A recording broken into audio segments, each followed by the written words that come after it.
істеп отырсың сен топалап? Көріп отырсыз ғой, түнгі студия көріп отырмыз. Сағат 12 болды, жатпайсыңдар ма?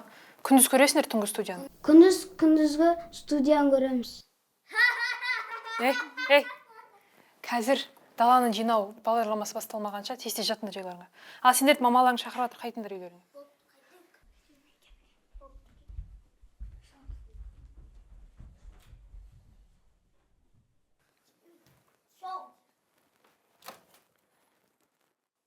Көріп отырғанша прямо эфирға кірмейін ба, достарым күтіп жатқан шығар. Сәлем достар, қалайсыңдар, не істеп жатсыңдар? Біз сол отырмыз. Қазір мен сіздерге бір нәрсе айтамын, жарама? Мен сіздерге айтатын сөзім қайырлы түн. Қайырлы түн деппін ғой. Пока.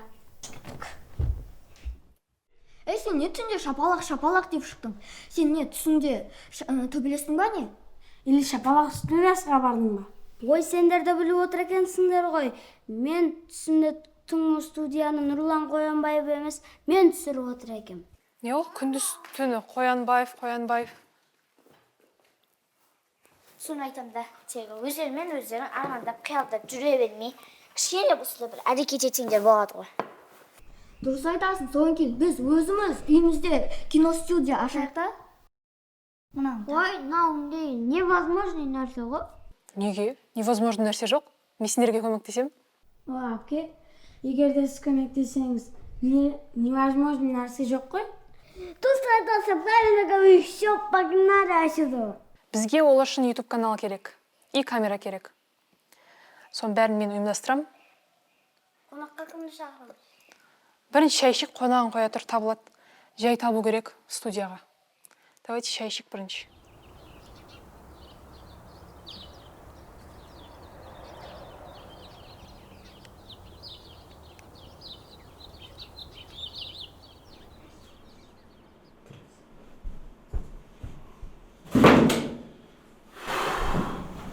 Есік тақылдап кірсеңде қайтеді?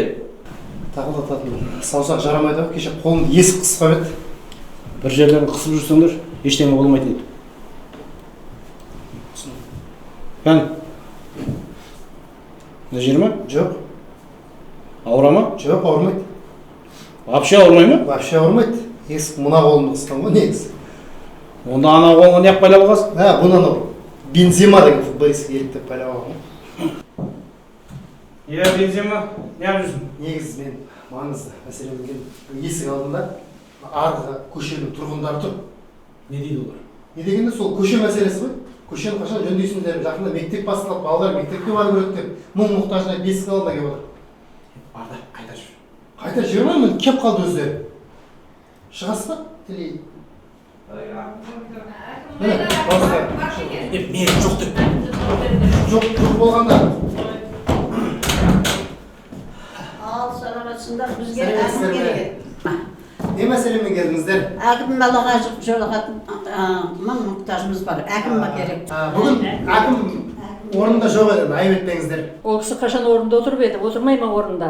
Біз тек сол кісіге келдік. Айтамыз, барлығын шешеміз, сіздер сабыр сақтасаңыздар болды. Әкім өте жақсы кісі. Кеше ғана өзін жамандап жүрем ғой, әкімді. Жаман. Қой олай демеңіз, жала жаппаңыз. Мен әкім жамандаған жоқпын, мынау көшенің басында әкімбай бар ғой, Алқаш. Соны айтқан ғой. Далада көлігі тұр ғой, машинасы. Көлігі тұрғанда әкіміміз қазір велосипедпен жүретін болған. Халықтың жағдайын қатты ойлайтын әкім болды ғой. Дұрыс. Велосипедпен жүр. Жаңа ғана айттым ғой, жақсы әкім деп. Өте жақсы әкім болды. Мусорлар тұрады, айлап жылдап. Ол алынбай. Оған жауап берсін әкімдер. Түсіндім, апа. Ол ауылдағы барлық мәселені ол сабыржап тараптық шешеді. Сіздер еш уайымдамаңыздар, сыртқа шығып сөйлесек, жүріңіздер. Жүре қойыңыздар, сыртқа шығайық.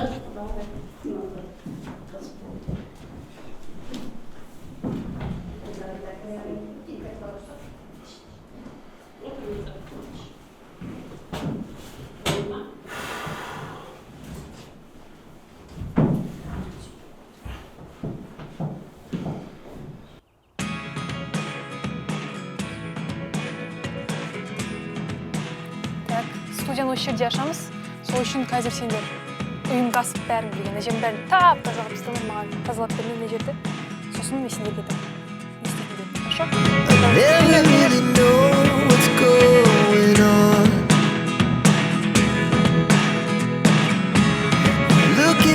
Sometimes like all you want to do is run. Hear me out, hear me out. If all the things you never show, there are the things I want to know. Secrets start in your heart. Келе жатсың ба? Қаяқтан өттің? Я, магазин алдынан өтесің ғой. Мектепті көрдің ба? Сразу солға бұрыласың, өткеннен кейін мектептен. Таксимен келе жатсың ба? Мен тұрмын сыртта. Көрдің ба? За рулем сенсің ба? Сен машина кеткен болып қалғансың ба не? Келе бер, келе бер.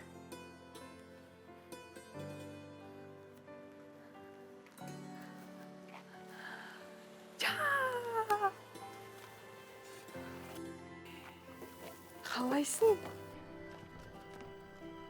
Қалайсың? Өзің жақсы жеттің ба? Я, зор. Ауылдарын кіргеннен бастап күшті екен ғой, табиғат деген. Ауылда көрген жоқсың ғой, жөнден. Қазір үйде ат бар, білесің бе? Көресің бе? Ат? Я. Мүмкін емші, бірақ қаттым. Қорықпай үйретемін қазір. Шай ішіп алайық. Мен киімді ауыстырайын. Давай, кір. Мен дарбазаны ашып келемін.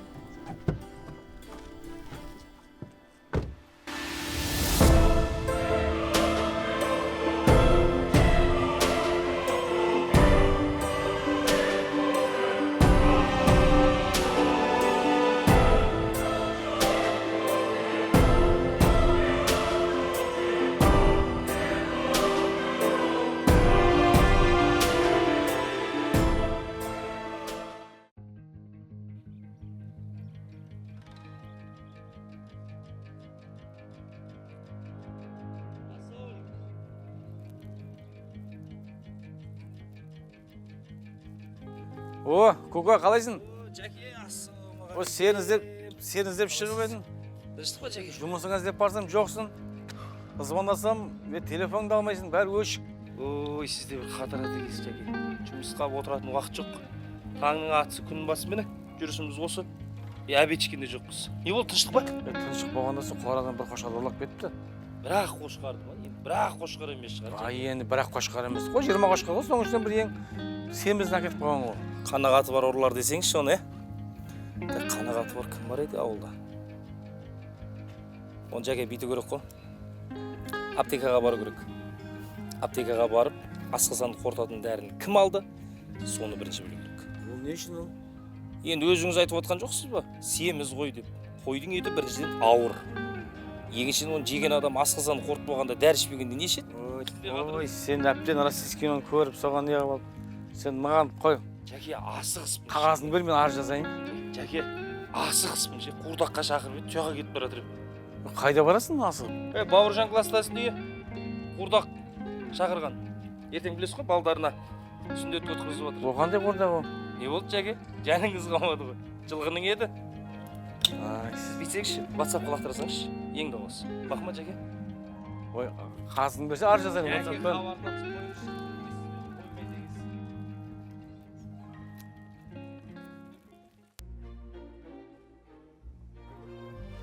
Так, балдар, бұл сендердің бірінші бағдарламаларың. Сол үшін жөнделіп тұрсыңдар. Ағаға поддержка беріп отырыңдар, түсіндер ма? Қа бастаймыз.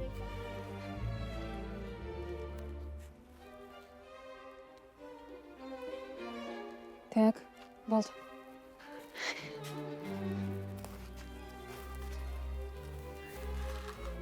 Бәріңізге сәлем. Сіздермен Сымбат және де балдар. Біздің бірінші бағдарламаға қош келдіңіздер. Нау шашылып жатқанға қарамай қойыңыздар. Срока не осуждайте дегендей. Біздің бүгін қонағымыз кім деп ойлайсыңдар? Ол өте танымал. Ол ағамыз TikTokта танымал болып кеткен. Смакта деген есіммен. Смакта? Я. Сол ағамызды қонаққа шақырамыз.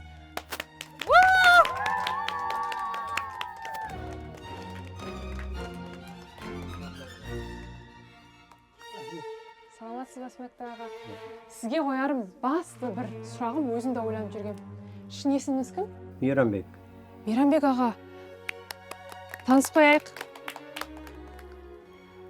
Осы сіз бимен танымал болдыңыз ғой. Осы биге қалай келдіңіз? Бала күнімнен. Бала күніңізден емес. Иә. Биге қатысасыз ба? 8 классынан қатысым. Бәсе, күшті билеп қоясыз өзіңіз. Сіз танымал болғаныңыз ол TikTok арқылы. Сол TikTokқа қалай келдіңіз? Неше көрерменіңіз бар? 2000-дай. 2000 көрерменіңіз бар ма? Күшті. Сол көрерменнің арасында мен бармын негізі. Өтірік сұрақ қоя салдым ғой.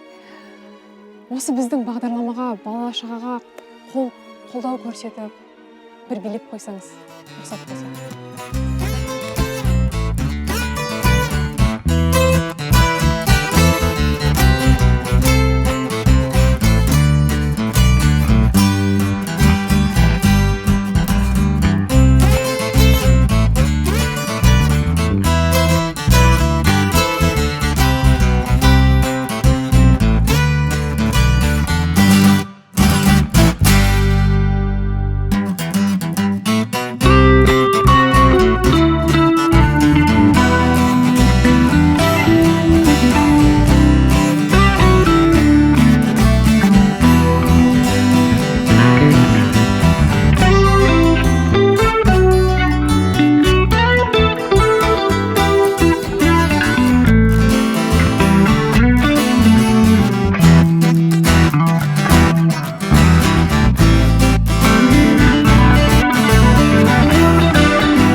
Сабыржан Маратұлы, естідіңіз бе? Нені? Есік тақылдатқанымда чет көрдім ғой, сіз айтқандай етіп. Молодец. Рахмет. Я жүрсін. Негізі мен маңыз шаруамен келдім. Құрдық. Құрсаң өзің құр? Жоқ, сізге түсіндіре алмадым ау деймін. Ауылда журналистер жүр дейді. Кім? Журналистер. Журналистер не істеп жүр біздің ауылда? Мен білмедім, бәрі хабарласып журналистер жүр дегеннен кейін Сабыржан Маратұлы ең жақын өзім ғой деп асығып келгем ғой.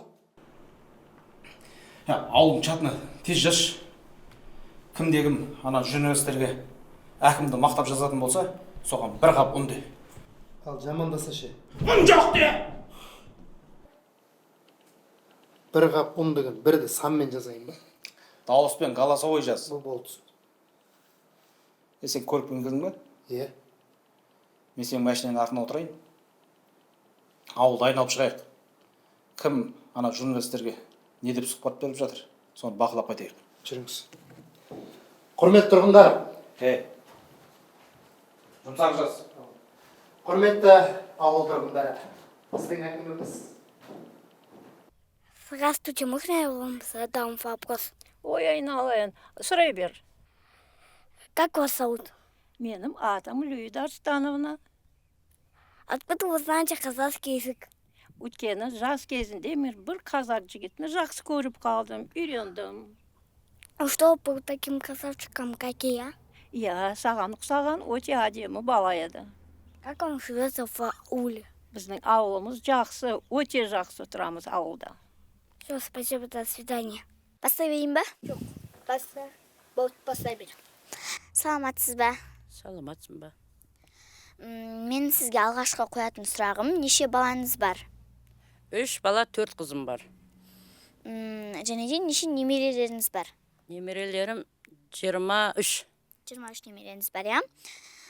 Осы ауылға жаңадан әкім келгелі, ауылда не өзгеріс байқадыңыз? Ауылға жаңа әкім келгелі өзгерістер байқалмадым. Жол салынған жоқ, газ келген жоқ. Шаруалар онша дұрыс емес. Көп рахмет. Болды. Саламатсыз ба, апа? Бір сұрақ қойсам бола ма? Саламатсың ба? Иә, қоя ғой.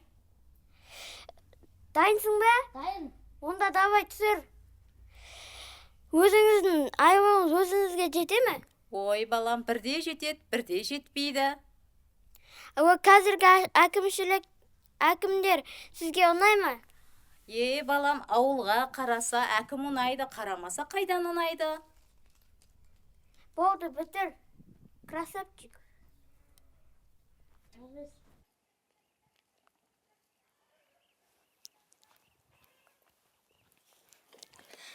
Саламатсыз ба? Сізге бір сұрақ қойсам бола ма? Болады, жан. Әйтпесе, жүріңіз камераға жақындай. Жүре ғой. Дайын ба?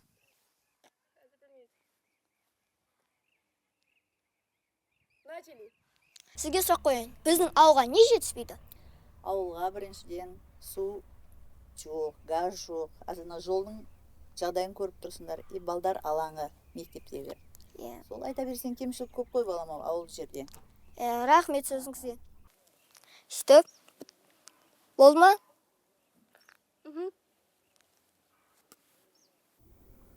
Жаңағылар кім болды? Не істеп жүрсіз? Басеке түсінсем бұйырмасын. Кішкентай балалар сияқты. Бірақ жүрістері суыт. Істеп жатқандар қорқынышты. Аналарың журналистен бетер. Соны біреуден білу керек. Кімнен білсек болады екен? Анау участковый қайда жүр? Білмеймін, оны ауылда жүрген шығар. Жүрген шығар, күлген шығар, отырған шығар, жүрген шығар. Хабарласайшы. Біл, не үшін жүрген нақты білсін. Кім деп сахарант етемін оны? Іздегенің алдыңнан іздемей-ақ табылар деген өзі де келе жатыр ба? Осы бейшараның еңбегі адал. Мына белсебетпен жүргеніне 10 жыл болды. Ауданға да шапқылайды, ауылға да барады. Осыдан бір бюджеттен ақша бөлсем бар ғой. Осыған бір жаңа белсебет әперем. Бюджеттен мен сізден машина күтіп ем. Мынауың қатты келе жатыр ғой. Тоқтатсайшы. Кука. Сержан қалайсыңдар? Тоқтамайсың ғой. Көрмей қалыппын. Көрмей қалады. Велосипедін тонировка көріп алғансың ба? Мен жұмысым түсінбейсің ғой сен. Тыныштық па, не жүрсіңдер? Тыныш. Сөйлесем дейді, артта Басекең отыр. Біздің қатын ба? Орамал жоқ бастығым. Басекең ба?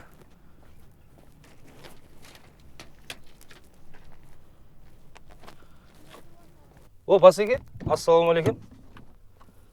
Қалайсыздар? Жүрсіздер? Уалейкум ассалам. Тыныштық болмай тұр ғой. Не болып қалды? Тыныштық болмай тұр ғой. Ана ауылда журналистер дей ма? Журналистер? Кішкентай балалар ма, майда пашақтар ма, түсінбеймін. Бір нәрсені бүлдіріп жүр. Біздің ауылда ма? Біздің ауылда. Сол әркімнен бір сұхбат алып жүр. Соны бір білші, нақтылап. Оны қаяқтан естіңіз? Көзбен көрдім. Сен сияқты құлақпен естімеймін. Болды. Жарайды.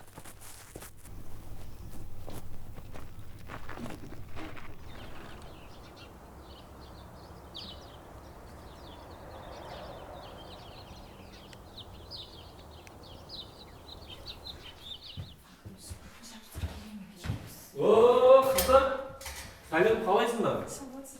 Баса көктеп ұрып баратсыңдар ғой, әй-шәй жоқ. Келіңдер. Біз Тимиядан келедік. Әкім керек бізге. Әкім әбеттен кейін болады, өзінде. Не болады, шулап атыстар ғой. Саламатсыздар ма? Бізге әкім керек еді. Ол кісінің бүгін бір шұғыл шаруалары болып тұр еді. Келе алмай қалды, өкінішке орай. Маған айта беріңіздер, мен әкімнің орынбасарымын. Сіз әкімнің орынбасарысыз ба? Енді охранниктің орынбасары ма еді қарындас? Сіздер кімсіздер? Мен осы ауылдың қызымын. Алматыдан оқып келгенбіз. Мен однокурсникім Мөлдір. Жақсы. Менің есімім Сержан. Қандай көмегім қажет? Біз журналистикада оқимыз, соған бір бағдарлама жасасақ деген ек. Жақсы. Сұхбатқа әкім шақырсақ. Шақырсақ емес, келсеңіздер жақсы болар еді. Түсінікті. Бұл мәселені мен әкімге айтайын. Біз ақылдасайық. Егер ол кісі келіскен жағдайда қашан бару керек, қай күні болады? Бүгін мектептің артындағы үйде 17:00-де болады. 17:00-де дейсіз ба? Бүгін, иә? Жақсы. Енді ақыры келіп қалған екенсіздер, ару қыздар. Мен әкімді көндірем және алып баруға уәде беремін сіздерге. Рахмет сізге. Күтеміз сіздерді. Иә, күте түсіңіздер. Соска қыздар екен, Сосенька.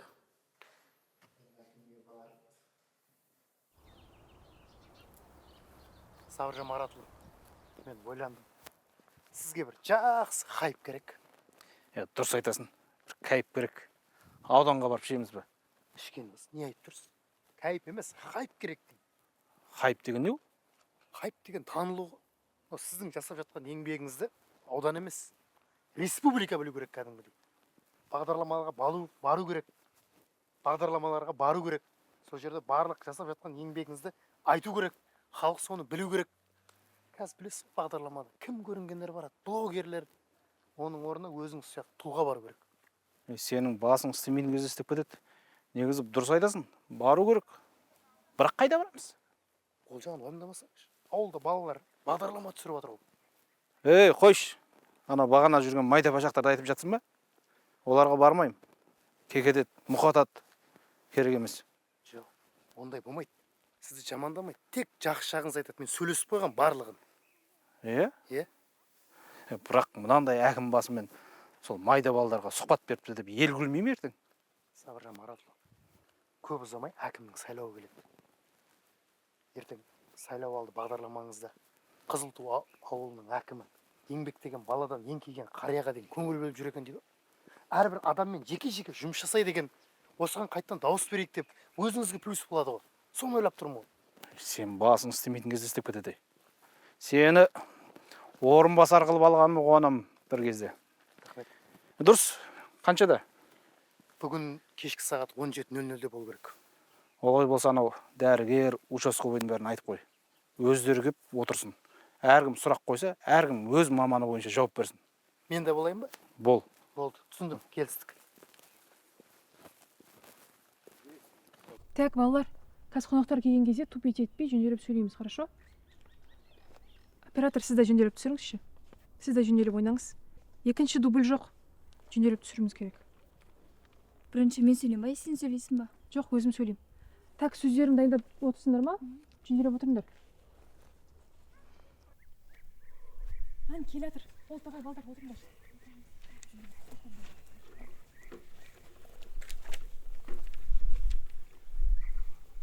Ал, қош келдіңіздер. Отырыңыздар.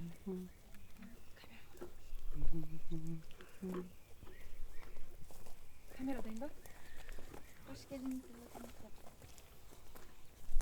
Саламатсыздар ма?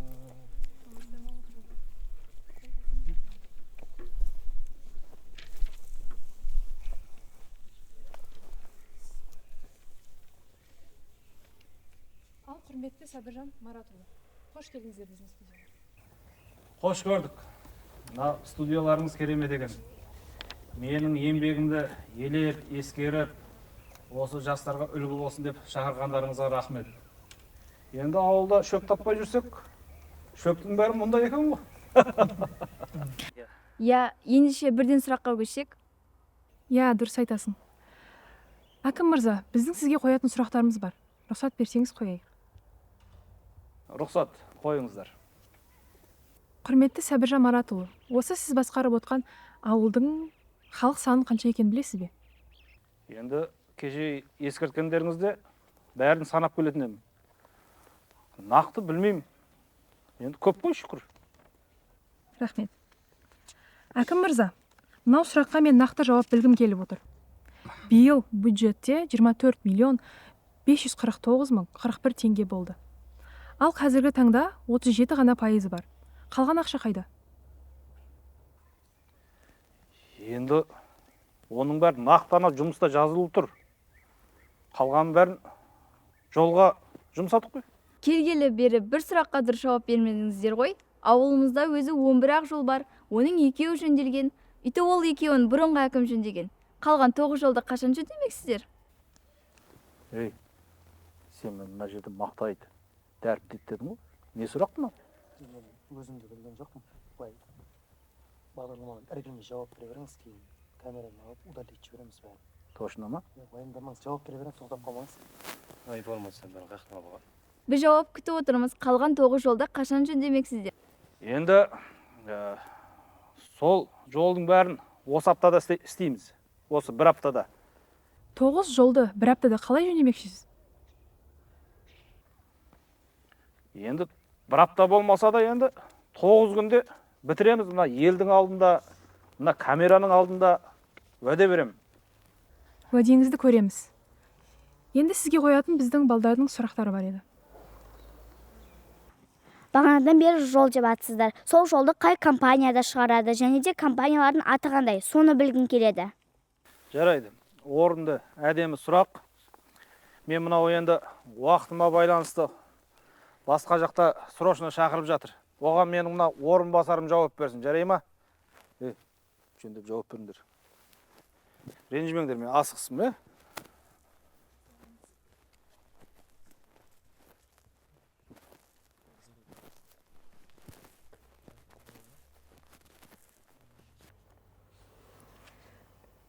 Менің участковый Кука мырзаға сұрағым бар еді. Кука мырза, сізге осы велосипедпен жұмыс істеу ыңғайсыз емес пе? Қылмыскерлерді ұстау жағынан қалай дегенде ғой. Рахмет. Қиын ештеңесі жоқ.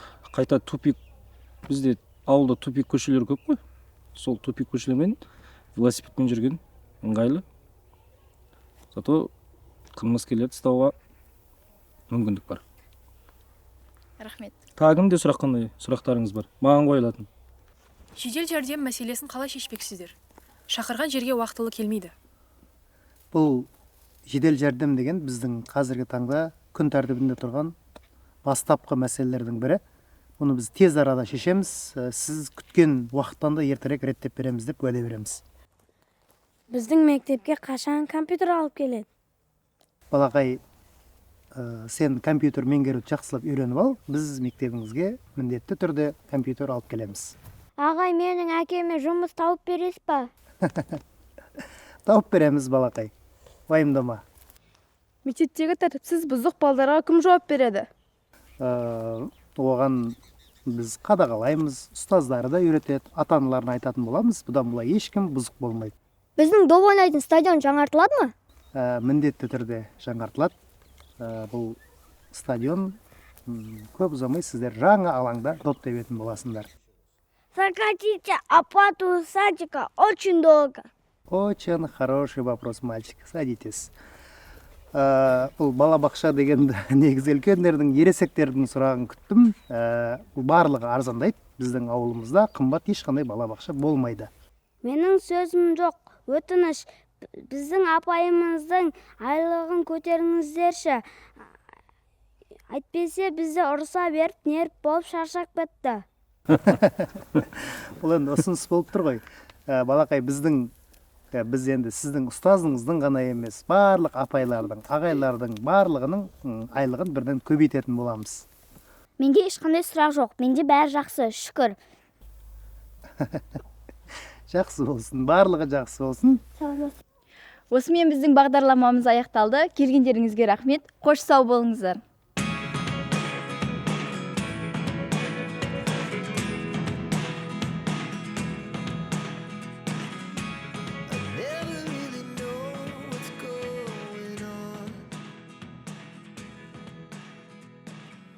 Тойланып кетіпсің, тыныштық па? Тыныш. Білесің ғой, ертең сайлау, ары-бері соның жұмыстары бас қатып. Қойшы сол сайлау.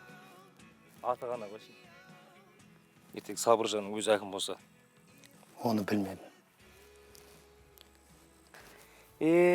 Ауыл рахат қой, қараш. Судың жағасы, ауылда өстік.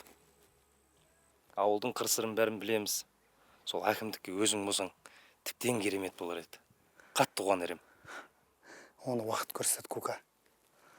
Уақыт емші барлығына. Миың демалған шығар. Жүрейік. Ертең сен қай сайлау учаскесіндесің? Ауылда бірақ участок бар емес пе? Иә. Almost all my energy. It's getting hard to talk to you, and I'm the only one who speaks. It's all the things you never show.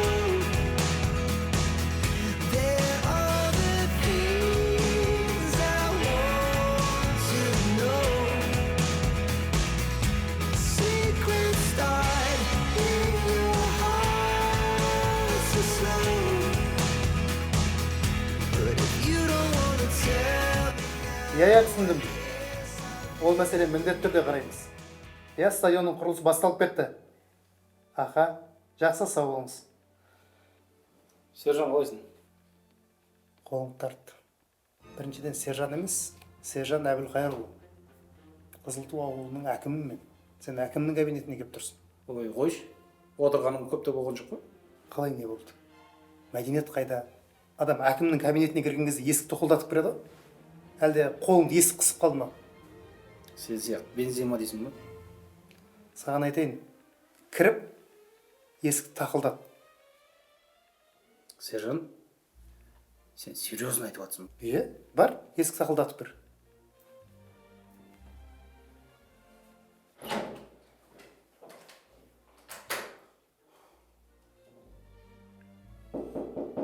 О, енді кіре бер.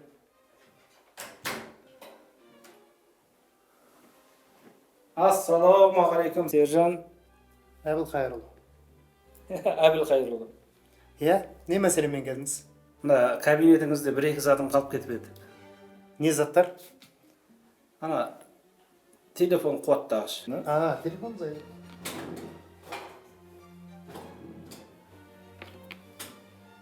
Болды ма? Сосын мынау қалам. Сосын мынау өшіргіш. Болды. Сабыржан, қаншама жыл осы ауылда әкім болып тұрдың. Осы ауылдың нанын жедің, суын іштің. Ауылдың сонша ақшасын жеп, бір қалам алуға ақша таппадың ба сонда? Ақша деген басеке. Әкім кезінде жұмыс өтедің, әлі сондай екенсің ба? Сержан, ертең кешкі сағат 7-дегі жаңалықтарды міндетті түрде көріңіз. Не үшін? Аудан әкімі.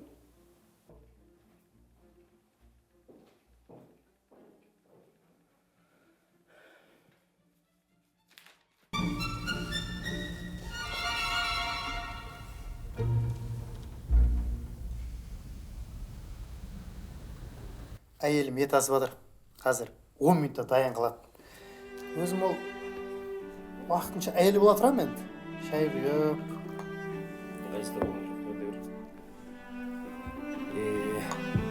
Сержан, сен ауылға әкім болғалы ауыл қатты қуанып жатыр. Баяғы Сабыржанда жаман адам емес негізі. Мүмкін біздің ауылдың тұрғыны болмағаннан кейін жаны ашмаған шығар.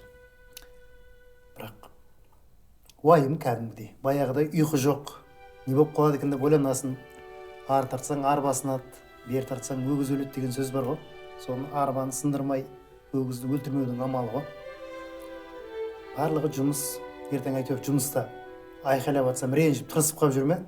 Орыстар айтады ғой, дружба, дружба, служба, служба деп. Түсінем ғой, Сержан. Бірақ ауыл саған қатты үміт артып отыр.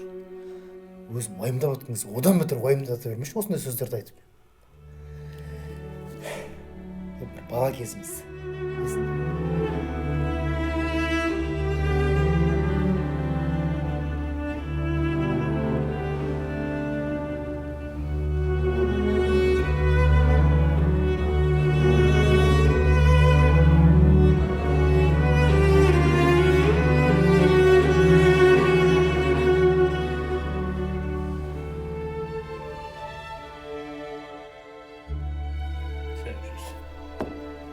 Қазір былай істейік. жақсылап ет жеп алайық. Одан кейін балалық шағымызды еске алып атқа мінейікші. Атқа? Иә. Мына киіммен ба? Не болды? Сен де жұмыстасың, мен де жұмыстамын. Мен де дәл осылай атқа мінемін. Ол түсінбеймін атқа мінетіндердің киім таңдайтын ше. Етке тойып алайық бірінші. Одан кейін. Тамақ қоя тұр. Ат болса, Тамақ жеп алайық. ой, тамақ Дайын болып тұр ғой, Кука. Әй, асығыс әйтеуір.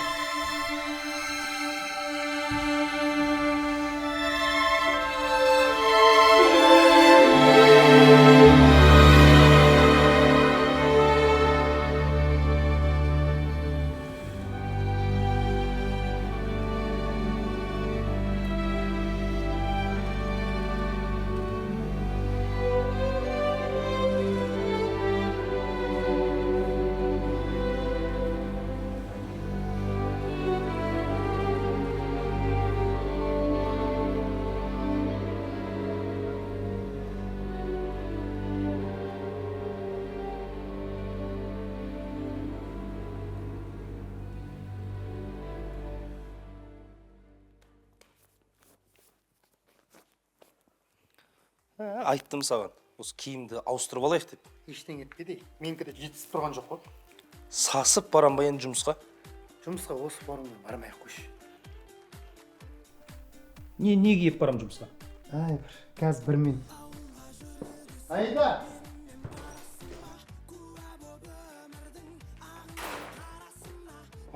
Саған ба? Маған ба мынау форма? Иә. Мына форманы телевизордан көретін едім мен. Қашан телевизордан көре бересің? Bir жарқырап өзің киіп жүрші. Шіркен, бізге де форма кию бұйырады екен ғой. Иә. Рахмет досым. Осың күнде әкім болып жатқан жоқ қой. Bir жарқырап киіп жүрші. Рахмет, кепкісін қарасай. Құр рахмет болмайды. Қазір біз маған велосипедімді берсей. не үшін берем саған велосипедті? Велосипед теуіп кішкене арықтамаса қарын кетіп барады ғой. Ой, арықтайтын болсам, мен ақ арықтар едім ғой. Әйтеуір бергің келмейді. Енді досым болғаннан кейін берем, мен ақ жаяу жүрейін жұмыста. Керек емес. Жұмысқа жаяу келмей-ақ қойшы. Велосипедпен де келмей-ақ қойшы. Немен барам енді? Ал бюджеттен бөлінген ақшаға саған су жеріне көлік алып қойдым. Шын ба? Көліктің өзі акиматтың алдында тұр. Кәдімгі мынау деп жүретін машина ма? Досың бар ма деген осы ғой. Рахмет досым, қуантып қойдың мені. Болды, жүр енді. Үйге кіріп ет жейік.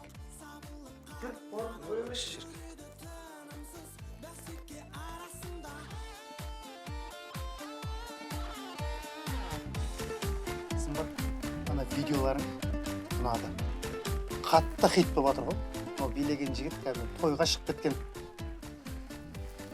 Жақсы бастама бүкіл Қазақстан көреді. Бірақ бұндай нәрсеге тек көңіл нәрсе емес. Сендер біздің ауылдың әкімін түсірсеңдерші. Әкім? Ол кісі келмейтін шығар. Сендер бұл жағын уайымдамаңдар. Мен әкім туралы бүкіл информацияны реттеп, сұрақтарды өзім дайындап беремін. Түсінікті ма? Иә, түсінікті. 2 сағаттан кейін акиматқа келіңдер. Сымбат қыздар естерінде болсын. Бірақ сендер мені, мен сендер танымаймын. Түсінікті ма? Иә, түсінікті. Жарайды, күтем. Сәттілік. Үнсіздіктен жайғарып қаламыз ба? Қаламыз ба? Ауылға жүр десем, менімен барасың ба?